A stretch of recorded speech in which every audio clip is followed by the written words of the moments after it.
Welcome back. Let's create our own memory leak. How can we do this? Well, the easiest way to do it is to just create an array, and we'll say that it's an empty array to start off. But within here, we're going to create a loop. Let's say I equals to 5. And I want you to keep looping as long as I is greater than 1. And I'm going to say I++. That means let's increment I by 1. Now, you see here that I'm creating an infinite loop because, well, I is always going to be bigger than 1. So all I have to do here is say array.push. And we're going to add to the array I minus 1. Now, when I run this code, what's going to happen is we're going to run an infinite loop that keeps pushing to the array I minus 1 over and over and over until, well, we fill up our memory and there's nothing left for us to use and, well, we're going to crash the browser. Let's see how this happens. Once I press enter. All right, things are happening. Oh, did you see that? Something went wrong while displaying this web page. We just crashed our browser. Go ahead and play with that if you want, or try to create your own memory leaks. But what I did was I filled up our memory heap with more and more and more data.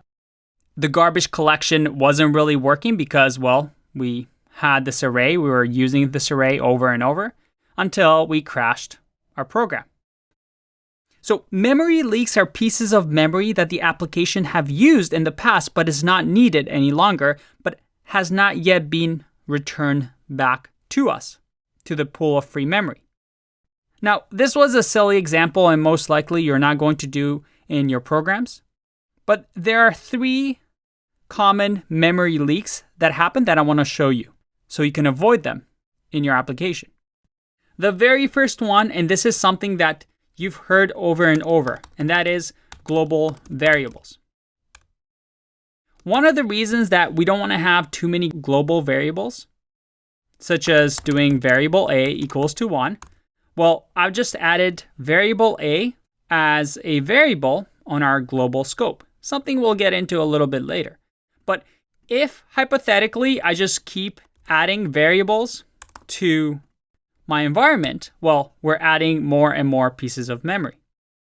And if these were objects and deeply nested objects, you can see the memory being used up more and more and more. Another one is event listeners. So if I have something like element equals document dot get element by ID, in our browser, and let's say I select the button, and with this button I'm going to add an event listener that's going to listen on the click event, and it's going to do some function that, well, I'll just call it on click. We don't really have it here, but it's going to have that. Now, this is one of the most common ways to leak memory, and that is you add these event listeners and you never remove them when you don't need them. So that you keep adding event listeners. And because they're just there in the background, you forget about them. And next thing you know, you create a memory leak.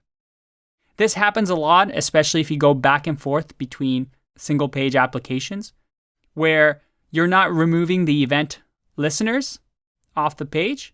And as the user goes back and forth, the memory keeps increasing more and more as more event listeners are added.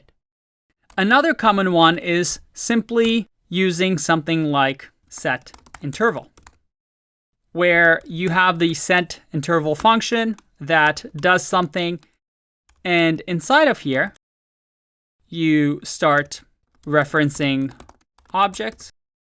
And these objects in here are going to, well, never be collected by the garbage collector because this set interval, unless we clear it and stop it, is going to keep running and running and running.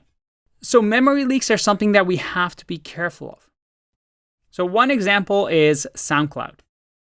You see, SoundCloud, which some of you may know, you can listen to some really interesting artists and music.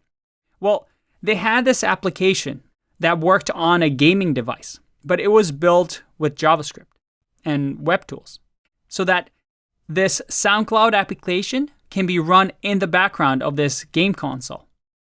What they found out is that they had a memory leak. Because people put SoundCloud in the background, it just kept running for long periods of time. So that this memory leak that they had kept increasing more and more and more because people wouldn't close the application for, well, sometimes hours and hours and hours. And they noticed that they had a memory leak in their program because, unlike most websites or apps, their app runs a really, really long time in the background. So they had to fix that memory leak. I'll leave a link to this article where they explain some of this problem. It's really, really interesting if you want to learn a little bit more about it. Just something to be aware of, that memory is limited. That is, when it comes to call stack and memory heap, those are two places that JavaScript remembers or stores memory.